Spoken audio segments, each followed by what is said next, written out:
awesome guest with us joining today. And as you guys are aware, how this started was going to be something small for the Aussies, which has grown something really, really big. And I am so glad that Eric is with us to share his knowledge, share his wisdom. And we had so many questions that came in. And so today we're going to be doing a question and answer. And then if we have time, we're going to be opening it up for everyone. So for those who are new, Maggie, for you who are new, welcome to our beautiful community. Welcome to our space. For those who do not know me, my name's Therese Padigian. I'm a chiropractor mentor and the founder of Conscious Health Practitioners, which is a patient management communication program that I run. And I lead the BGI seminars down here in Australia. Now, as I put this together, my heart was to go really deep dive in and to bring the Australian community together. And what I love is we have brought the bigger community together. So let me introduce to you today my dear friend, my mentor, my teacher. This gentleman teaches BGI at Life University as an elective. He teaches BGI 1, 2, 3, and 4. He has his courses on adjusting through the chakras, as well as the Tao of chiropractic. If I am going to say, if you have never been to the Tao, please just go. It is a phenomenal, phenomenal course. And he also teaches BGI Osseous as well as doing many, many other things. And I have had the honor of traveling. Eric, I've literally traveled around different world with you. And he came to Armenia with us on the first trip. And I don't think I could have gone without you being on that plane with us and just heading over. So thank you. So as we are opening it up, are you unmuted? Yes, Eric. You can hear me. Hello, hello. I'm so excited to be here, and thank you for the introduction and for the invitation to be part of the new virtual. I guess we've all been forced into virtual community by being sent to our rooms and told to think about what we've done. So we have. So how today is going to run, Eric, I've actually chunked all the questions into 5 different categories, and I've kind of given them a little bit of a title. So I'm gonna ask you, what do you? So the questions, there's some openers. Do you get a sense of what you want to open with? And I have one. Can I actually just throw it? Can I just throw it to you? Does that work? Let's just sort of free form this, and yeah. But before we sort of jump right in, I'm kind of new to this format, and I would just like to bring, one of the things that I find deeply empowering about sharing the chiropractic message is to come together in small groups of people and to sort of build this intimate and very physical, palpable field. And so it's new to me to do this over the internet. So if it's possible, wherever you are, to just really allow yourself to come into presence, come into a rooted place with yourself and whoever you're sheltering with, and then let those roots sort of extend through what I like to call the invisible tensegrity of our transpersonal nature, our transpersonal tensegrity matrix. And let's feel those invisible threads of connection between us all as a community of chiropractors, as a community of BGI practitioners, and people who are, studying and trying to stand on the shoulders of the giant that Sue Brown was. So, take a moment. Close your eyes if you choose. Put down the multitasking and let ourselves just come together in a virtual way, in an electronic way. We're all on different parts of the world, and for this moment in time, we have a chance to share our energy, share our intention, and to form and weave the fabric of this thing that we call BGI, that Sue called BGI, and really let it support us as we contribute to and support it. So, thank you for showing up tonight. And thank you, Therese, for organizing and for gathering these questions together. So now, shoot, let's just go spontaneously and casually, and if we need to go deep, we will. Otherwise, we'll just try to have fun with it. Beautiful, thank you. Okay, so these first couple of questions are from New Zealand, and yeah, this is from Thomas. Thomas, this is your question. He's in 4th year, and he's like, the definition of subluxation and how did it evolve, and how did it evolve for you through your journey? So the definition of subluxation, I mean, a word that means many things to many people, many chiropractors, and also a word that means nothing to the majority of the chiropractic profession, except that perhaps it's like an embarrassing historical footnote. So I do want to just really be clear. I deeply have contemplated this idea, this notion of what subluxation is. What is it that chiropractors do? And chiropractors are involved in the process through whatever means of, usually involving touch, identifying and releasing subluxation in the human body. So for me, I got involved with chiropractic thinking that subluxation was essentially like a problem, a disease entity that chiropractors in the sort of like subset of musculoskeletal medicine were tasked with removing from the human experience.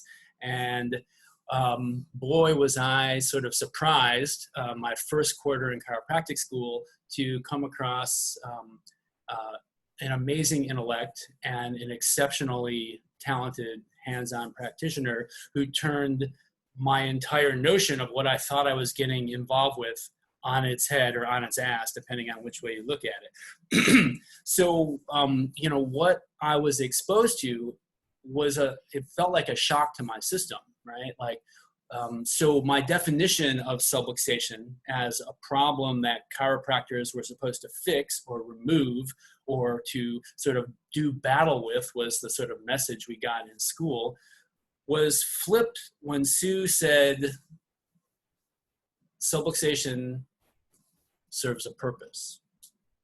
You know, she asked one simple question that just questioned that entire line of reasoning, which was like, if universal intelligence in our philosophical definition is perfect, then all of its creations also must serve a function.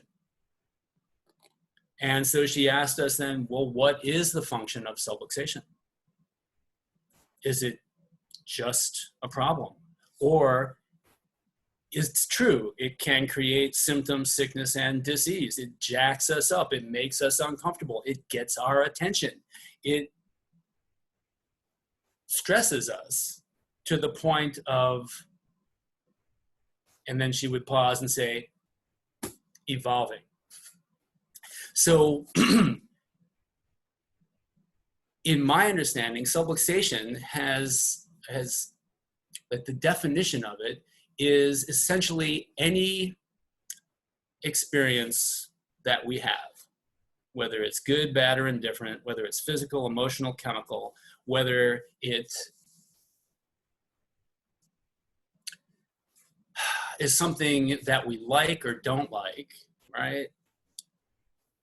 It doesn't matter. The experience carries energy and information with it that we came here to get at a level of our innate, which is in chiropractic, the level of our soul. We came here to get certain kinds of information, and that information is encoded in experience. And what happens is we can either do one of three things when we have an experience. We can integrate it, which means we take that energy and information in, we unfold it into our own being, and we take a little step along the path of evolution, Sue would say. We become a more complex symphony of tones. We activate something that was dormant inside of us, and we evolve, grow, and learn. And that is a beautiful process when it happens. But sometimes that's not what happens. Sometimes what happens is, for one reason or another, we are not able to integrate an experience at the time that we have it. Sometimes it's too big or strong. Its amplitude is overwhelming to our system and we can't take it in. Sometimes, right, it's toxic to our system on some fundamental chemical level. And sometimes, and this is most of the time according to Didi, we have a belief about the nature of that experience and we say no to it in some way. We block it. We have a thought that says this shouldn't be happening, or I don't want this to happen this way, or I would prefer it a different direction.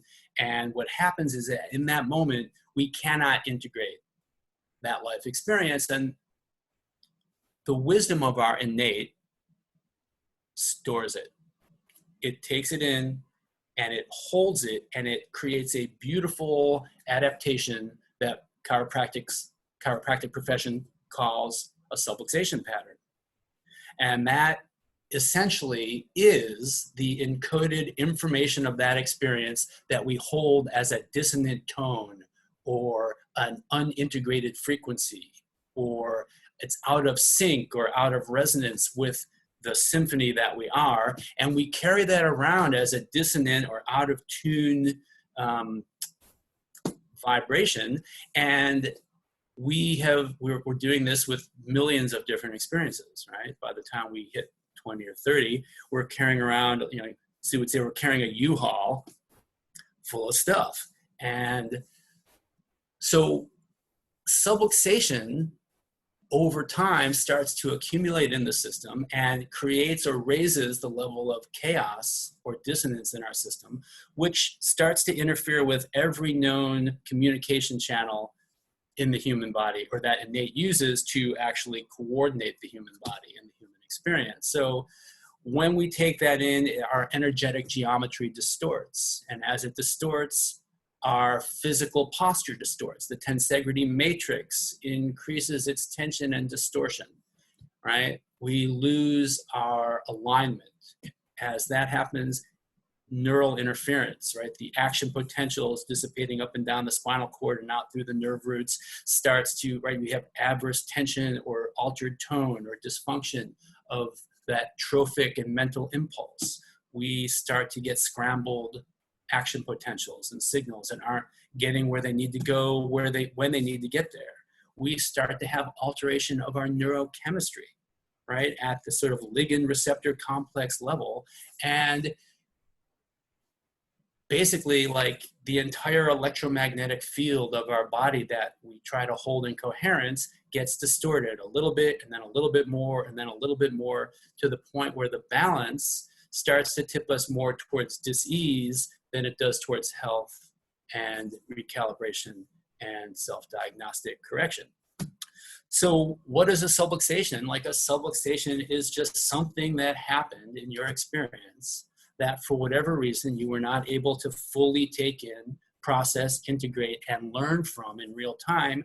So in your body's wisdom, it has stored that and kept it for a time when you had perhaps a greater perspective on a safer environment in which you could actually bring that material back up and then reintegrate it in a way so you don't lose the opportunity to learn, grow, and evolve. To grow, learn, and evolve. We call it oogle, right? The opportunity to grow, learn, and evolve.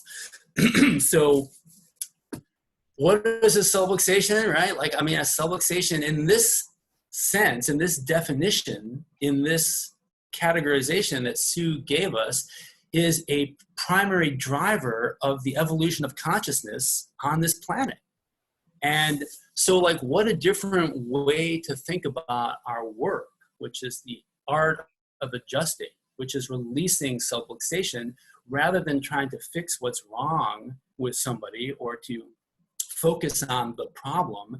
This gives us simultaneously a way to look at what the potential is, right? The evolutionary potential is, as we release these stored frequencies and make sure that they can integrate in our adjusting context, the body has a chance to, this time, potentially, fully digest, metabolize, and integrate what was stored there. what it could not do the first time around. And therefore, we can not lose the potential learning of that experience. We can grow from it at a different time. So innate creates the subluxation. It's not something that happens to innate, right? The third option is that the experience doesn't really have much resonance for us, and we just dissipate that energy without either integrating it or subluxating over it. How's that? Probably more than a simple definition of subluxation. So as we're going to flow on, Eric, it's beautiful, by the way. And it's then, how would you explain? So this is from Olivia Cox, who's a student in New Zealand in fourth year or fifth year, I think. And she's saying, well, how would you explain that definition of subluxation to someone who knows very little about what you do? Yeah, well, I would just, first and foremost, I think chiropractic education is primarily tactile. People walk into a field that you create in your sacred adjusting space, and they have an experience, right? I let them know a little bit about what that experience is going to look like, but I do not typically, for most people, try to explain the entire potential energy theory of subluxation before somebody's had a chance to actually get adjusted or to feel my hands on them, to sense what this process is. I want the adjustment to speak for itself. I want the explanation to have an embodied experience for that person. So I often may give them like a heads up. I'll be like, hey, this is what's going to happen, right? You're going to come into this room. There's going to be other people there. There's going to be some music on. You're going to lay down. You're going to get comfortable, and you're going to feel me come by and start to essentially go on a guided tour through your body. And we're going to see what it wants to show me. And when it does, you're going to experience some different kinds of touch, right? My hands are going to be like a tactile mirror that your body can start to see itself in and start to sense where it's holding the things that it has not been able to integrate. And those things could be physical traumas, they could be chemical stressors, they could be deeply held emotional patterns, whatever they happen to be, it's all welcome here, right? So you're going to feel me come and go, and I'm going to put a little bit of input into your system at a time and then see how much you can do with it.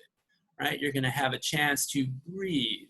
You can wiggle, giggle, sigh, cry, move on the table, or just lie there and relax. It's totally up to you, right? So I will sort of empower them or sort of suggest that they can do whatever they want to do with it. They may want to make noise. They may want to change position on the table. They may just literally want to go there and take a nap. Like, it's all cool. And so that's pretty much as much of an introduction as I will give people, unless they have a lot of questions, right? Sometimes on a first visit, people like want to know what's going to happen. And so I'll sort of explain what's going to happen to their body. And then occasionally they'll be like, well, like, like, what is your, I don't know. I honestly say, I don't think I've ever had anybody ask me what my technique is. Like they're coming there for you. They're coming to see you. They're not coming to see your technique in 99.9% of the cases. So let them have an experience of you, and then you can explain to them through their questions what it is like they really need to know, because people might have questions about all sorts of things. What they're feeling in their body, why they went home and cried for 24 hours, why they went home and shit their brains out, why they, like whatever changes that they notice in their body, they may want to bring back and ask you about. But that's a different question than trying to sit somebody down who's in excruciating sciatic pain and, in my opinion, bore them with the details of my pet approach or the, why I'm doing what I'm doing, when they might not be open to really listening to it. I feel, give them an experience, let them digest that experience, and then have a conversation or education from there. Mm. I love that. I love like you're walking into this sacred space and this sacred adjusting space and really let that chiropractic adjustment speak for itself. That is just, it's music to my ears. That's beautiful, Eric. So the next question would be then, so this is from Tony Campbell. Now, I don't know if Tony is a student or a DC, and She's a student, yeah. She's a student, okay, beautiful. But she's also a masterful body worker before she went to chiropractic school, so yeah. Beautiful. So she's asking about how do you hold, and she's labeled it as a container or a space, and it says, how do we hold the container, or how do we hold this space? How do we not force it? So there's going to be a couple here. How do we allow to let what needs to express and entering at the right moment and allow the adjustment? Just allow, not interfere with the interference, but an adjustment at the right moment. Okay? Not to interfere with the interference. I love yeah. it. And I mean, because by this model of subluxation, like the interference is there for damn good reasons, right? And so, like, how do we decide in a BGI model, like, what the body is ready to work with? Is it's essentially what it shows us, right? So to be able to see what the body is showing you requires a multidimensional capacity to listen. And I'm putting listening in quotes, right? It's going to ask you to expand your perceptual framework so that you are seeing and hearing and feeling in your body like things that are beyond the ordinary scope of reality for most people, right? Like, you're in chiropractic school to like learn a bunch of stuff to pass chiropractic boards and get your license to practice, but you're training to become a chiropractor to refine your nervous system, to refine your senses so that you can literally like see people's bones, see their energy system, sense deep into them with a whole different set of skills that we are developing, that we are refining, that we are approaching mastery with. So how do we hold space? Like, the question is a little bit slippery, and there's all this lip service in the new age community paying to like, hold the space, hold the space. Everybody's like, well, what does that even freaking mean? Like, here's the reality is like, we are the space. Like, we are the space of consciousness that underlies the things in space. Like, one teacher of mine calls it like, we have to develop space consciousness.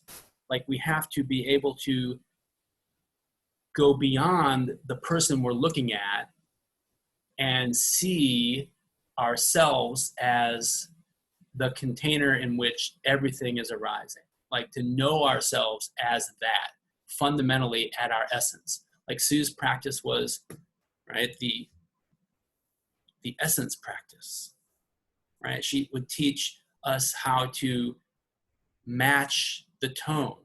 She would teach us how to drop into a space of being able to perceive what was happening beneath the surface of the body. So when we say, like, when we talk about holding space, what we're doing is we're expanding and relaxing our eyes so that we can identify ourselves as that sacred space. Not who we are as a chiropractor, right? Not the physical space that we're in, not the person's high left shoulder or jacked up SI joint, right? What we're looking at isn't the content, but we are identifying ourselves as the field of awareness in which all of that is arising. And we're grounding into that. And that is the container in which the adjustment happens. And when we are in that innate to innate container, the adjustment literally unfolds of its own accord, right? It transpires, or Sue would say, it transacts between two people. It transacts. It's not like I'm then doing something to somebody else, but what is happening is emerging between these two participants in the adjustment. Like the person on the table needs the chiropractor, and the chiropractor needs the person on the table to facilitate that adjustment. Sue would say in the moment of the adjustment, those two become one, right? And that one is held by this awareness that we have that we are at our essence. The Essence Quality of Life Center was her practice, right? Like we are at our essence that sacred space. We are that space of consciousness beyond the sort of stuff that our brain can pick up and analyze. There's a primordial, fundamental space consciousness, like awareness of what's happening. Not the what's happening, but the awareness that can see what's happening. And that is what it means, in my understanding, to hold space, is to identify ourselves as that space, not what's happening in the space. And how does one not get dragged into it? So there was a handful of questions, one from Olivia in New Zealand, one from Chris in the US, and another DC in Barcelona. And they're like, how can you hold the space for the person on the table and not get dragged into their process, keeping yourself safe back? And then it was, how do you non-attach? Like, how do you just non-attach to the adjustment, and how can I keep focus? Okay, so to answer that last question, I think what we attach to is the process of the adjustment, and what we unattach to is what the result of that is supposed to look like. Where we get entangled in other people's, I'll just say, stuff, is when we become more attached to the outcome, right? Which is usually what they want to happen. They want to feel better. They want their shoulder to move. They want to be able to, pick up their kids, or their sleep through the night, or, right? When we get more attached to the outcome rather than the process that we're engaged in, that's typically when we can start to, what's the word, enmesh, or to take on rather than take in what's going on with somebody. And when we start to take things on, we're literally, like Donnie Epstein would say, we're like depriving them of their struggle, their challenge. Sue would say their opportunity to figure out how to integrate that stored potential. Like, we can't do it for them, and we can't even really direct it ultimately, but we can get really good at showing them the steps along the way. So what was the first part of that question again? The first part of the question is, how do you hold space for the person on the table and not get dragged into dragged in? Process? That's yeah. Okay. So how do we not get dragged in? What I hear is that when people say dragged in, it's essentially referencing this idea that you're losing yourself in the process, or you're taking on what's going on with that person rather than allowing them to have their own experience, whether it's good or bad, whether they like it or don't like it. We have a need, and typically that need is for them to like us, or to approve of the work, or to have a good experience. So we enmesh ourselves, right? We get dragged into their experience, and we end up often, I think, taking on some of that experience rather than letting them have the messy sanctity of their own experience, whatever it happens to look like. So how do you not get dragged in? You don't avoid getting dragged in by putting a bubble of white light or protective armor around yourself. It's like, I do not understand how to do intimate, detailed, precise healing work from inside of a bubble of white light. You have to be able, Sue would say, you have to step into the fire with that person. And I think the way that you realize that, or not get dragged in, is to realize, like, who is it that can get dragged in? This is from my buddy, John Martinez, just a shout out, John. Like, who is it that could get dragged in? And the part of you that can get dragged in is not your innate. The part of you that can get dragged in is your educated. So we shift our identification to our innate awareness rather than our educated personality structure to the best of our ability. And we can't possibly do this perfectly. So what happens is we have the beautiful experience of messing it up. You go home and you have somebody's shoulder pain that they came in with, and you're like, how did that happen? Right? I didn't know that even could happen. Well, it happens a few times and you realize it sure can. So I think the danger is to be afraid, right? The danger is always to be afraid of what we're calling getting dragged in. It's like you're going in to somebody's system. Like, so my question to you is like, how do you go there? Do you merge with them, or do you step in with clarity and step out with clarity? And the way to do that is you learn to modulate your boundaries so that you're present with, and then you step back from. Present with, step back from. In and out. You step into their body kinesthetically. One of the people who I think is the most fun for me to be in the adjusting presence of is, of course, Dr. Elizabeth, right? Because she's so visceral. She's so kinesthetic. You can almost watch in her body when she's with somebody and then she steps out and she shakes it off. Like, so I guess it's learning to trust your capacity to go in with your intention and then step back out with your intention. Go in, go out. Right? So I don't know if I'm adequately addressing that question, but I'd say some version of that question is probably every time I've spoken anywhere, somebody has that concern, right? Like, how can I protect myself? And the answer is, what part of you thinks you need protection? Does your innate need protection? Does the same innate that's in you is the same innate in that other person? Right? Like, what needs protection there? And it's usually that there's a thought, right? Like, my ego structure needs protection. Right? So we learn to identify with our innate when we're in that adjusting process. And then we use our educated, but we don't let it drive the show, because it will get messed up. It will take on stuff. Well, I'm going to just throw a bit of a spanner in the works here, Eric, because a question has just come in the chat, just what you've just said, if that's okay with you.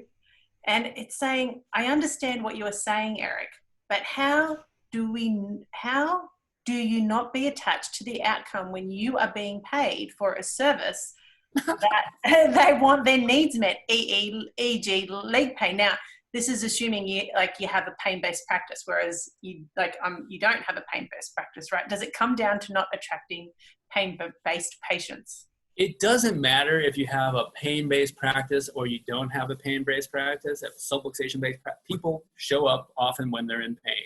It doesn't matter whether it's a pain-based practice or not.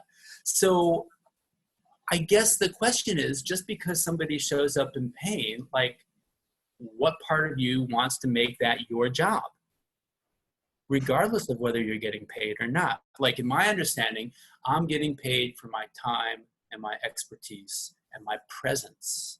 And quite frankly, the space that I have learned how to hold for the transformational healing and energetic evolution of that person's system. And I am totally interested in their pain if that's what they want to talk about. For me, somebody's pain and symptoms can be a beautiful portal into their experience. And if I ignore that, I do so at my peril. But that doesn't mean that's all I'm interested in or all I'm looking at, or that I think my worth or my value or what I'm getting paid is dependent on whether or not their pain goes away after the visit. So I guess the question is, and I think I would love to be able, for those of you that have been in practice for a while, maybe you have a sense of what I'm talking about. It's like, you learn to trust that something is going to change and you don't know ultimately what. Like, and Sue would say this, like, we don't know what's going to happen when we adjust somebody, whether we lift their occiput or we touch their sacrum with 2 grams of pressure. Like, we don't know what is possible. We don't know ultimately in an infinitely complex system what changes can transpire. And what we are looking for and feeling into and continually trying to come to a deeper understanding of is, quite frankly, the most complex thing in the entire universe, another human system. So we have no idea what's going to happen with it. And if we tell ourselves otherwise, we're just kind of making it up. And if we stake our whole reputation on whether or not somebody's pain, I mean, sometimes people feel worse during adjustment. Sometimes they feel worse after you just establish continuity in their system, and they can feel what they've been checked out from for 10 years, right? Like, I hooked somebody up today, and she was flooded with memories of being 8 years old under horrible traumatic circumstances. And she felt terrible. But the weird thing is that she felt better about feeling actually terrible because she could feel what was real rather than her denial or block of it. So I think what you develop after doing this for a while is a kind of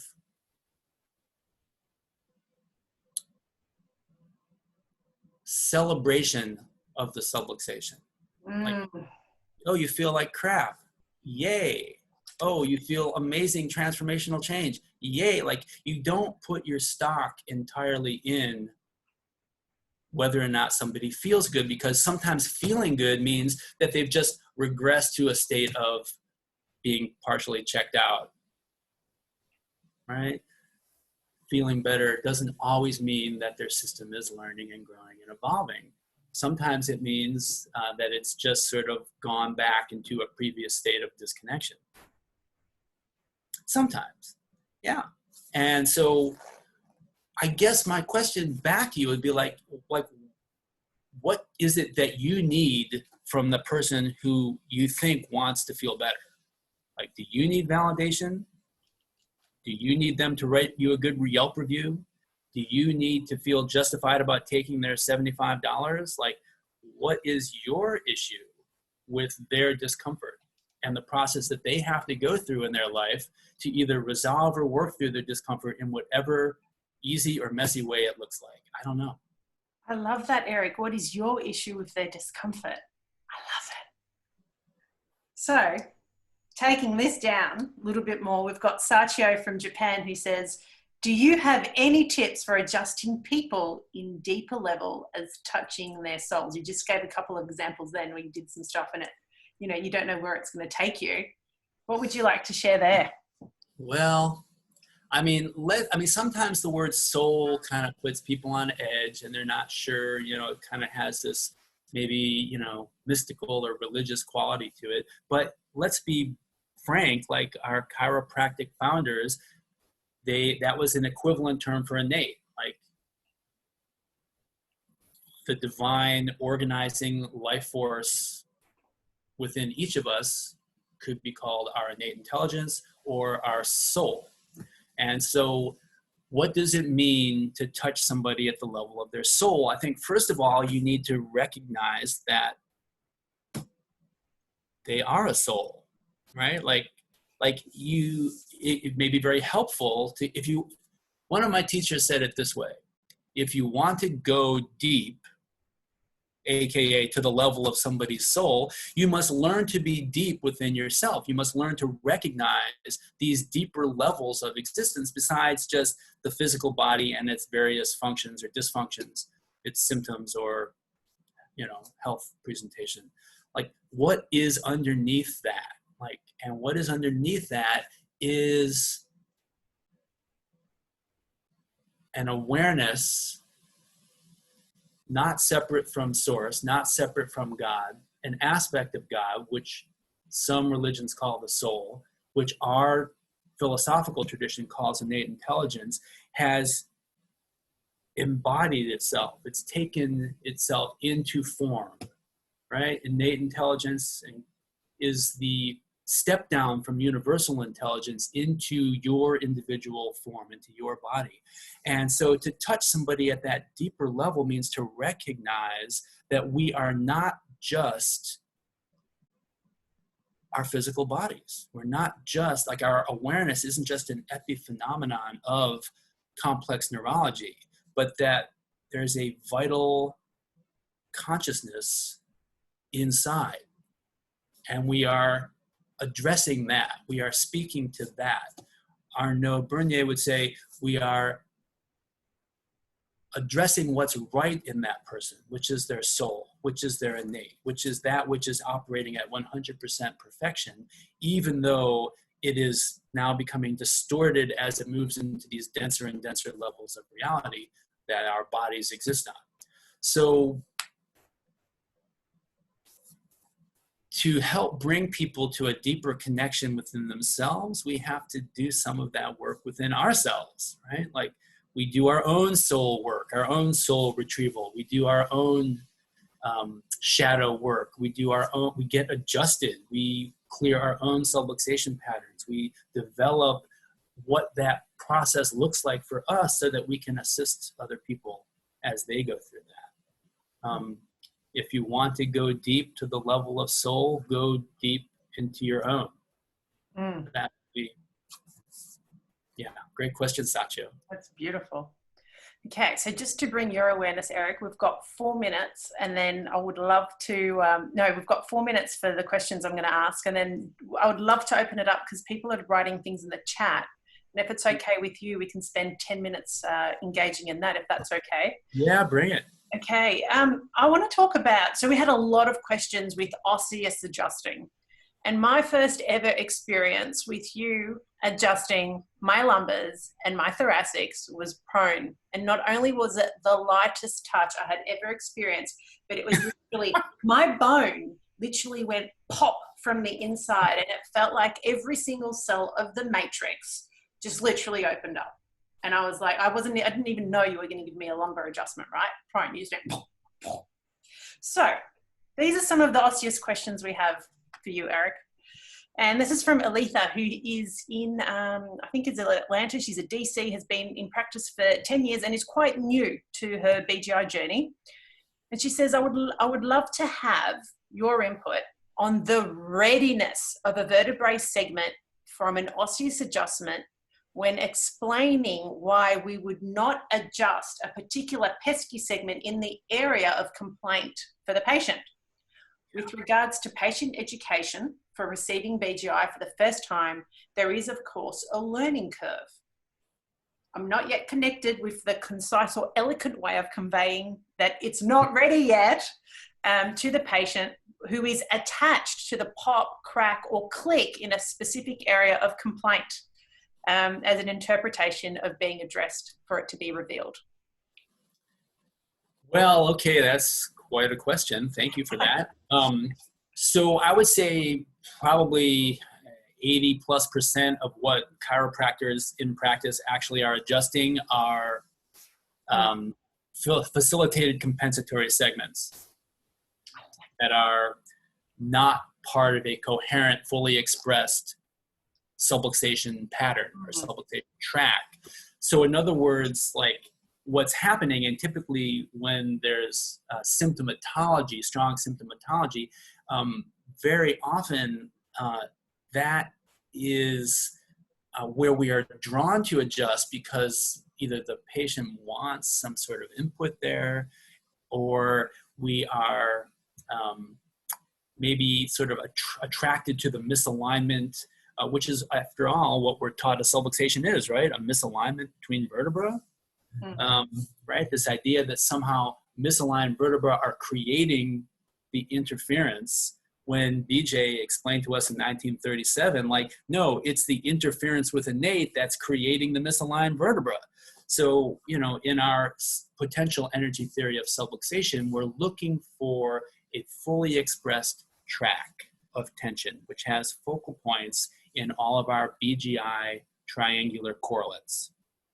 So to put an osseous input into just a fragment of a track typically, and not always, but typically will not clear that track of tension. It will be one more force put into the body that the body then has to subluxate around.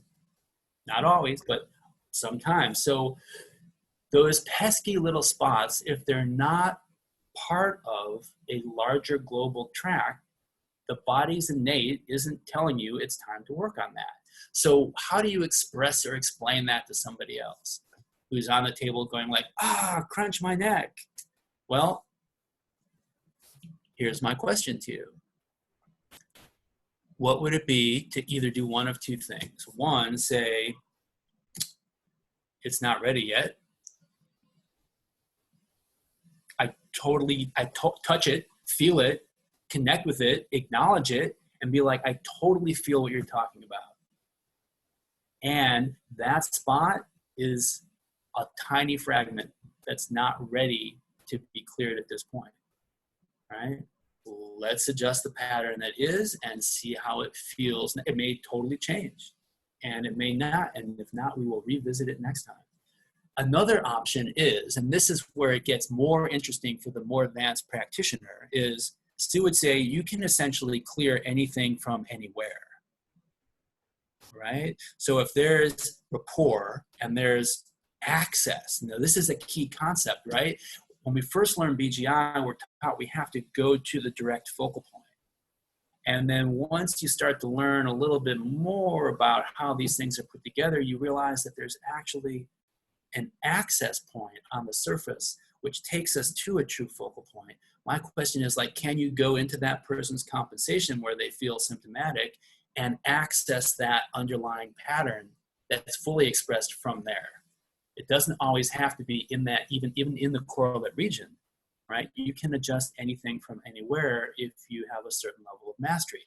But I don't want to complicate it, right? Those are two very different ways to answer the question. Beautiful. Okay. So what else? I've got. I'm just getting warmed up now. I know, and I'm like, well, we've only got how many more minutes? So I'm gonna punch you with not punch you. Well, I technically have. Good luck from there. Yeah. With two questions. These are technical questions, BGI technical questions. Okay. First one is, so these are both Lisas. One's from Perth, one is from Canberra here in Australia, and it says, can you explain how to line up the correlates physically when performing an osseous adjustment?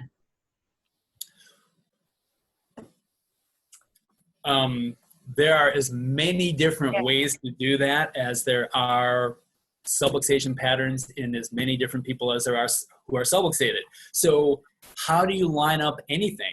Well, okay, so when we think about lining things up, I don't know, a lot of people understand like billiards or pool, and you line up a shot, you hit the cue ball into the bank and it goes into the other ball and it knocks the other ball into it, right? You're like lining up angles. Well, now we have to get more complicated because there are no like straight lines in human bodies. Everything is arcs and whorls and turns and flows and sort of these curvilinear shapes that we're working in. So lining something up essentially means putting the body in a position in which the subluxation tract is either at ease or under just the right amount of tension, so that when you put the impulse into one of the correlates, the entire tract can clear with your osseous type force. So that can look a lot of different ways. And some of the simplest ways that I encourage students when we teach BGI osseous, for instance, we encourage students to explore changing the body position. Besides just the perfectly flat supine or prone adjustment, like what happens if you have them bring a leg up and then rotate their head away, or bring an arm out to the opposite side that the leg is up, or put their leg across the body, or have them bring their leg out in a frog position, or have them bring both knees up, right? And then gently put their shoulder girdle, like you want to just play with the body until you sense the whole pattern come into a place of ease and a deepening of your rapport. And when you have, it's a felt sense. It's a aha moment when the body just melts and you can feel literally, it's like you have to hold the adjustment back. It's like as soon as the track lines up, the body wants to pull the force through your chiropractic physiology.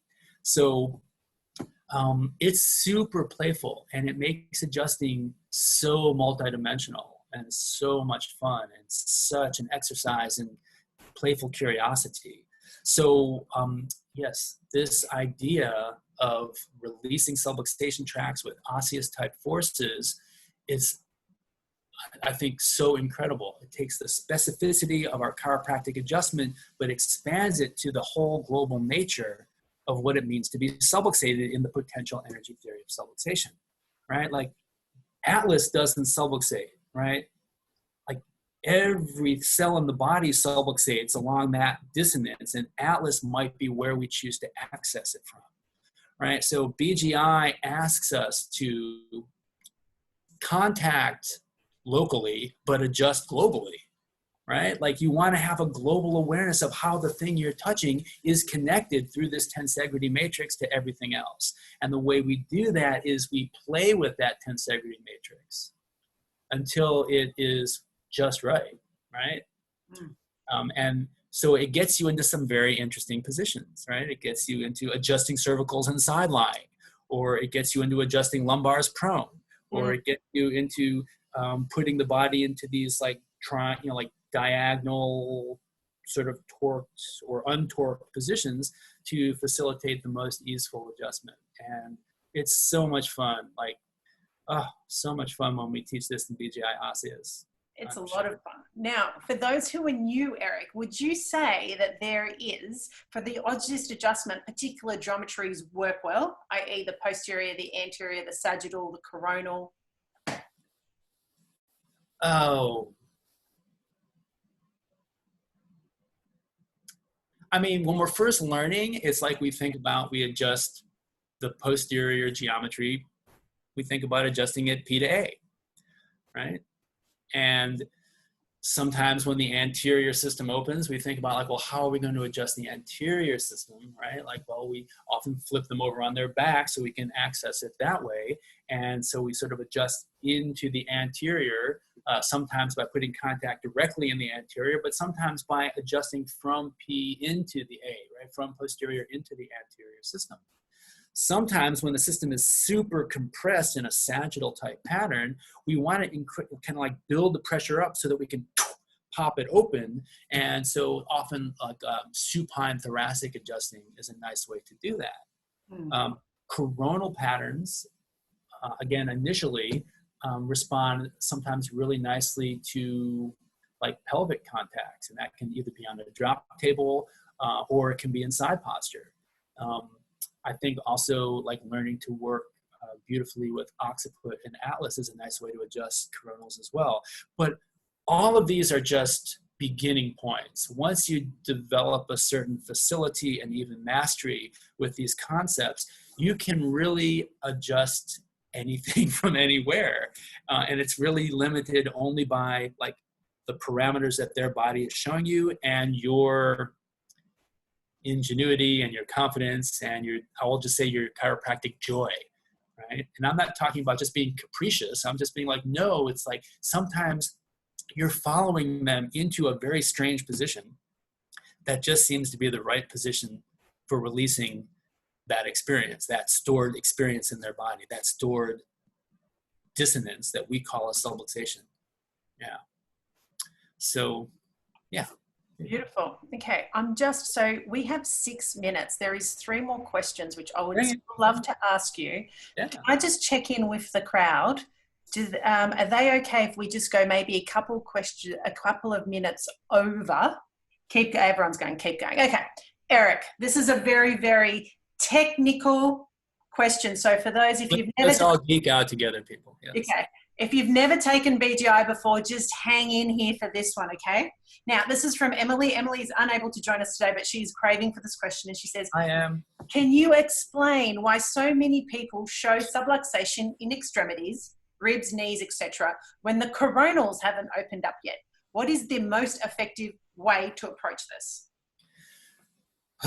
So I wish Emily was on the line so I could ask her if what she is finding is rapport in the extremities or a fully expressed pattern. Yeah. So if it's a fully expressed pattern, guess what? Their coronals are open.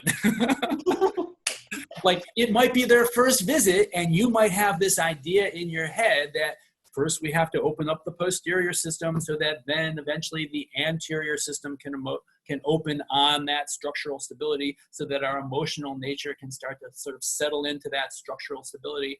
And then once we have this relationship between our emotionality and our neurochemistry and our physical structure, then our internal thought system, our sagittal system, right?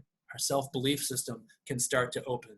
And then once that sagittal system opens, then it starts to move into how it relates to the world, which is our coronal opening.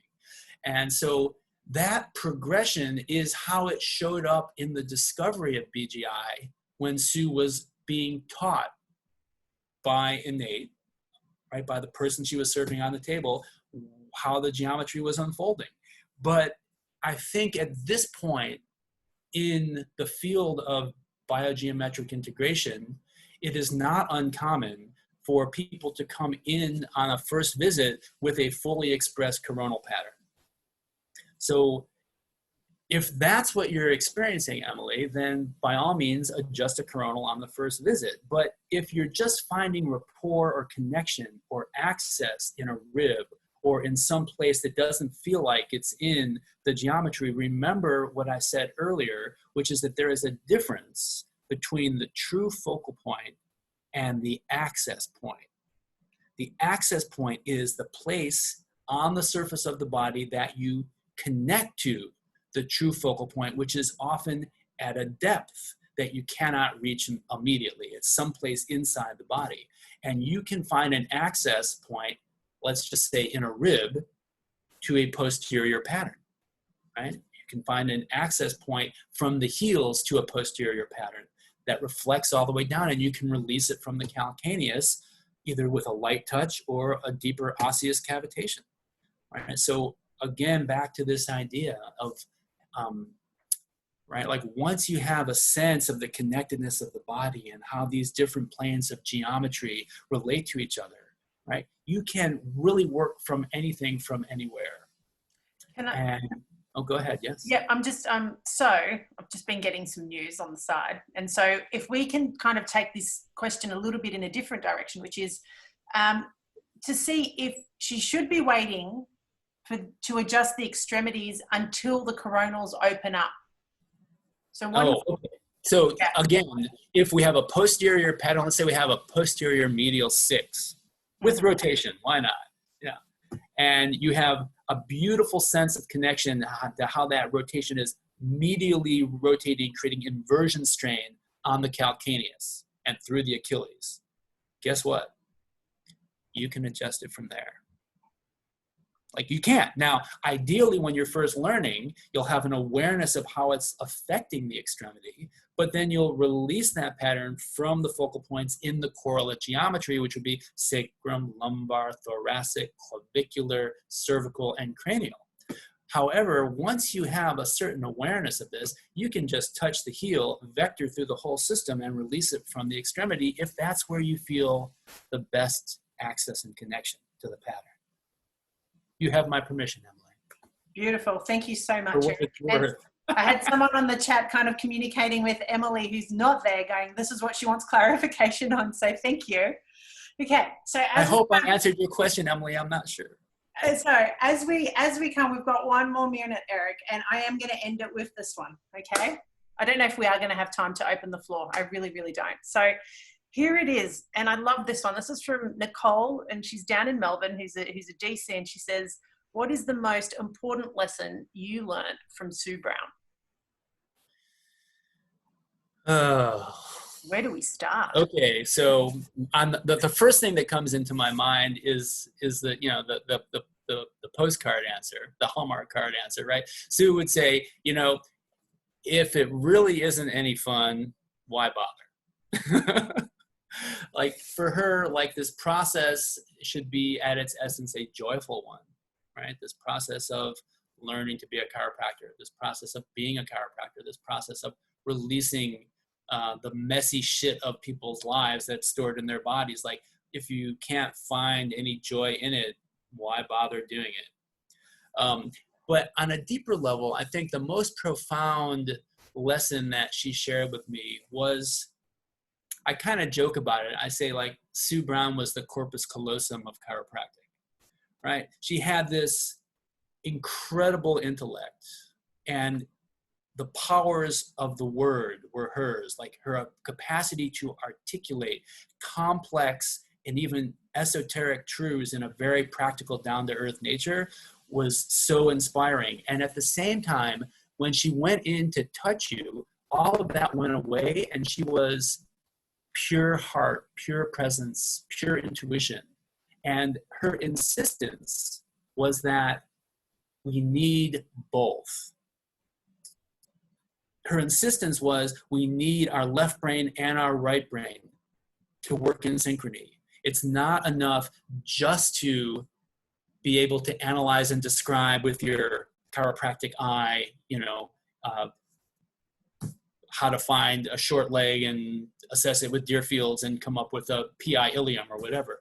Like, that is a step, right? It's good to have words to describe what you see and how you get there, but it's not enough. You have to be able to step in and connect at this heart level, to match that person's tone, to touch them at their soul, to be able to go all the way in at that deep intuitive or right brain level. And if you only do that, you start to lose your clarity, right? Like, for her, her expression was this perfect yin and yang, the perfect Tao, right? Which was just like, can you bring all of our faculties to bear on the adjustment? Your deep intuitive heart, your skilled, precise touch, and also be able to step back at any moment and describe in geometric language what it is you're doing and why you're doing it. Like, the power that comes from combining those two, I think, is what gives BGI its deep, deep roots. I think it's what makes BGI essentially a bridge between all the different chiropractic techniques, is that she really taught me to value them both. And she saw something in me, which was this capacity to both connect and articulate. And I think she did that for many, many, many of us. She took some sort of raw material that she saw in us and helped us find our own language and helped us find our own way to connect, and insisted, or at least she certainly insisted with me, sometimes a pretty harsh way, that I marry those together. And I think that's what I would want to answer that question with. Thanks for asking it. Thank you. Okay, it is officially 3 minutes past. What would you like to do, Eric? Because we would like to close. I know you have to go and sleep. I'm good if people have a couple more questions, and if you want to stay on for just like maybe 5 more minutes, if there's been some questions coming in, I'm happy to just spend 5 more minutes, or I'm also happy to close now if people are sick of listening to me blather on. Oh, I don't know about that one. Is there anyone who has a specific question? Because everyone's been so beautifully listening. If anyone wants to unmute themselves, how many years before it came and so effortless for you, Eric? That is a question. You're perfect, okay? Just perfect. Sue, 20 years into practice, was down in her basement, jumping up and down on one of Lou Coletto's foam adjustee models because she wasn't content with how her side posture was. Like there's always learning to be done, right? So like at a certain point, some things became more effortless. And as soon as that happened, the next level of complexity emerges, and there's the next learning curve that we're on. So I guess my question back to you is like, can you learn how to feel your effortless ease wherever you are in the process, wherever it is on your learning curve, wherever you are on your path of mastery? Like, can you feel your own effortlessness in that moment, and also feel the challenge that you're under, and not be so overwhelmed by the challenge that you can't feel what you already know how to easily do.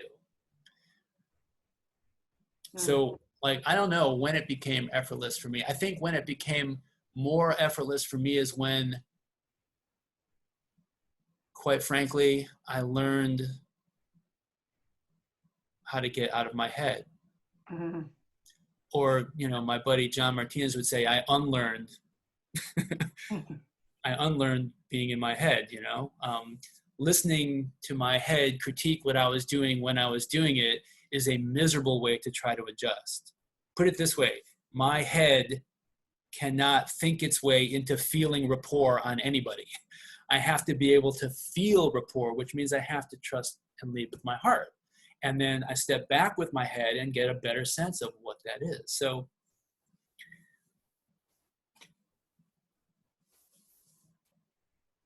I don't know. Like, the only time you can find your effortless ease is right now. So find it right now, wherever you are on your journey. Boom. Done.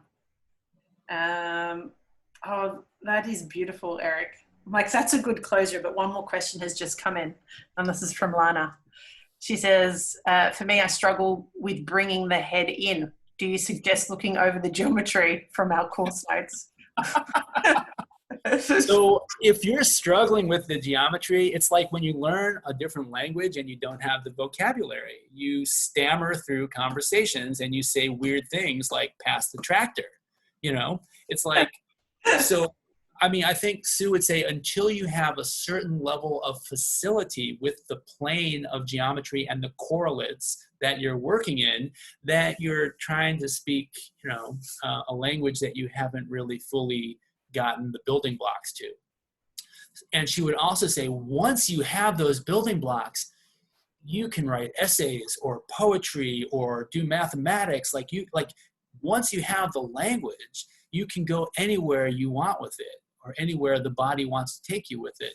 So yes, pull out your notes, put them under your pillow, like get a little Mr. Thrifty skeleton and some pipe cleaners and like put them together so that you can map the geometry in your sleep. And once you own it, it's yours for your lifetime.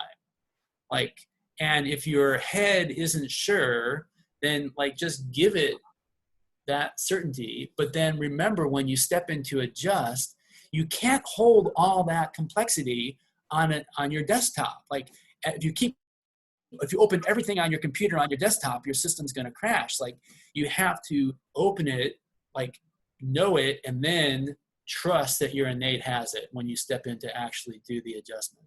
So it's not like you can think your way through the adjustment. It's like you use language, you use the geometry to understand your approach, and then you step in and you let it go. You allow innate to take over, knowing that it's supported by your intellect. Beautiful. With that, Eric, Rubin, I'm going to close today's class. I want to, can everyone just chat in there? Just write in the chat, what's one of the goals? There was so much wisdom today. Eric, I don't know, like we can listen to you for hours on end and people are writing that. They're like, please don't stop.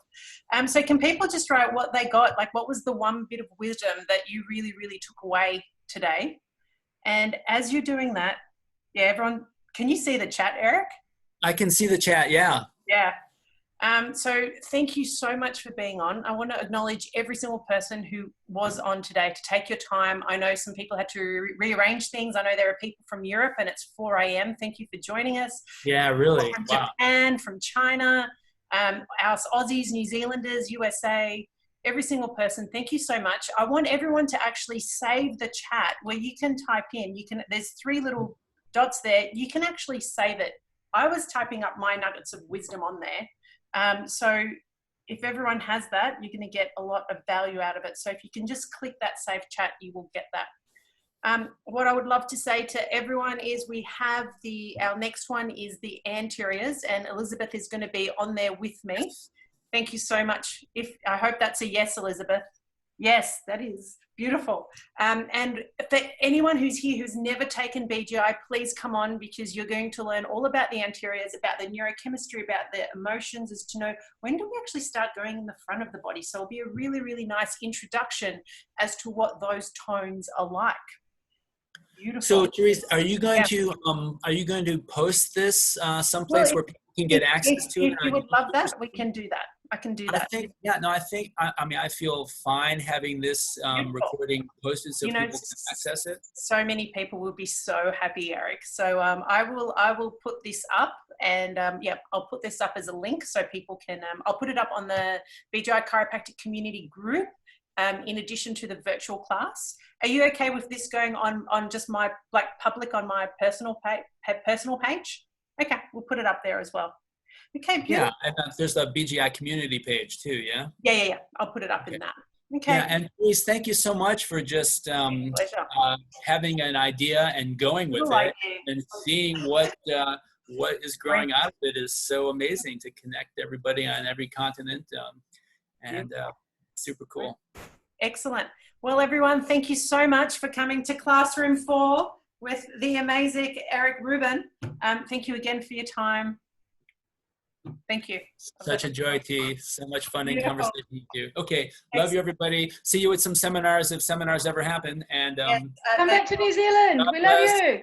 And safe and and be joyful. Thank you. Thank you, everyone.